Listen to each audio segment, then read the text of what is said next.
I den här videon kommer jag visa er hur man viker det här pappersplanet som har en snygg design och flyger långt och stabilt. Vi sätter igång direkt med ett helt vanligt A4-papper som vi viker på mitten.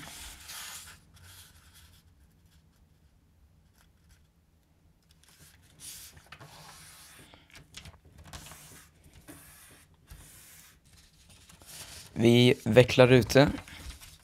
Så vänder vi på det. Så tar vi kortsidan här uppe och viker ner. Men inte riktigt hela vägen. Vi lämnar ungefär 5 cm här nere. Det räcker att ögonmåtta. Det är inte jättenoggrant. Och så plattar vi till här uppe.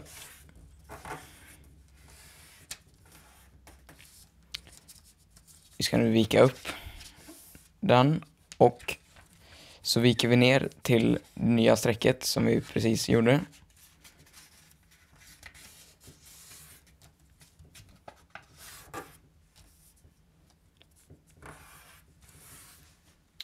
Så där. Och så viker vi upp den återigen. Så tar vi kortsidan och återigen viker ner till det nya strecket vi gjorde.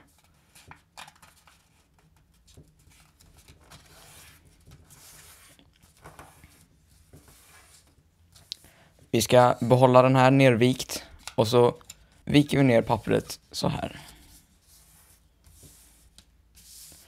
Nu ska vi ta hörnet här och vika ner så att den här linjen ligger rakt med den här linjen.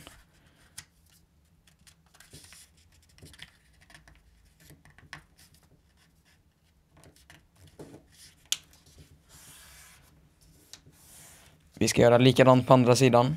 Och det viktigaste här är att få en fin symmetri med en spetsig spets.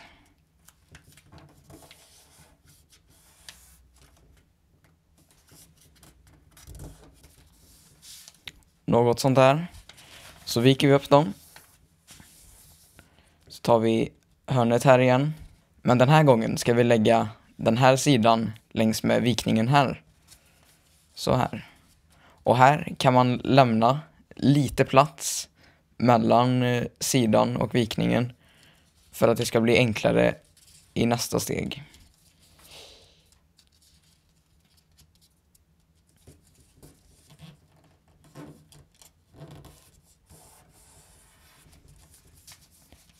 Likadant på andra sidan.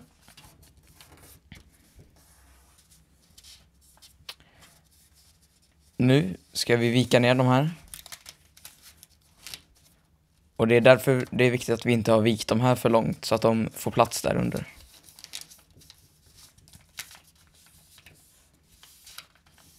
Sådär.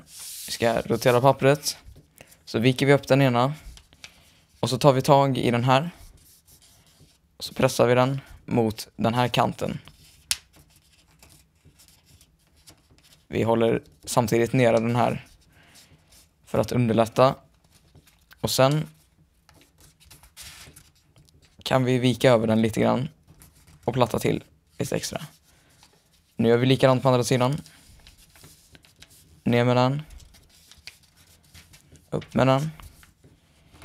Pressa. Vi kan nu vika upp båda.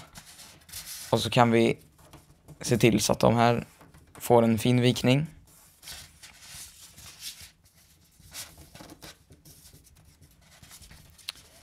Nu viker vi in de här igen. Och så ska vi vika det på mitten. Och nu ser vi att den följer med så. Det är precis det vi vill.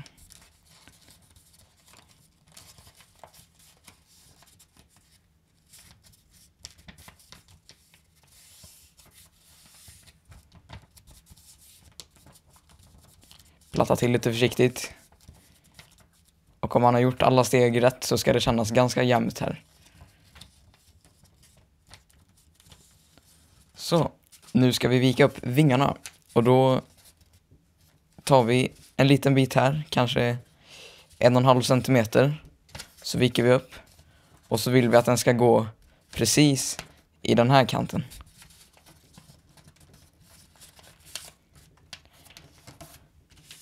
Och här vill vi ha en lutning på vikningen. Vi vänder på pappret och så gör vi exakt likadant på andra sidan.